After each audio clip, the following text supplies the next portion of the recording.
Basig ang imong giidulo, ang imong gihunahon. Yo, what's up mga idol? Nako i-share ninyo ba? Nakatanaw ka to, gi-upload nako sa reels nako nga katong inyong bungbong bangag. Nay ni comment nako ba, katawa ko sa iyang comment ba. Nya, ang imong comment kay, ang iyang comment kay, ingon siya, ako butang dia, ay butang nako dia, dili lang nako basahon. Ibutang lang nako dia.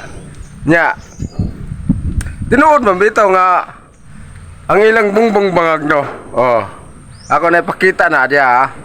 Tinuod bitaw. Pasalamat gani mo kay ang inyong bungbong dili bangag. Oh, kanila ho ang ilang bungbong bangag. Oh, di ba?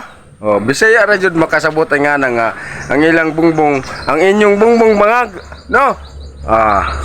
Muna, nag-comment siya sa ako reels ba, pero katawar ako. Lahira, Tagalog siguro to, mo to nga wala siya kasabot sa ang inyong bungbong bangag. Oh, na may pod uban nga kwan balay nga ang ilang bungbong dili bangag. Ano? Salamat ka siguro ang ilang balay dili bangag. Nya kay kaning balay dili nga ako gi content, gi video bangag. Oh, mo nga nakaingon ko nga ang inyong bungbong bangag. Oh, wala man siya kasabot ka ng inyong bungbong bangag. Ilang balay siguro. Pasalamat lang ka idol nga ang inyong balay dili bangag kay kaning balay bangag. Oh, bangag. Nya lahi man pud yung pasabot no.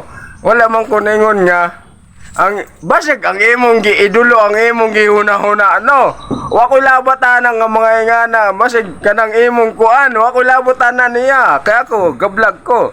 Oh, mo na gitagaan nimo og kahulugan katong akong content no. Wa ko labutan nga imong kuan kung kinsa man ay mo ging basta nga ako ingon inyo bungbong bangag no, kasabot ka na. Pasalamat ka kung ang inyong balay dili bangag. Oh, ikani ilang bungbong bangag. Oh, sabot ka na.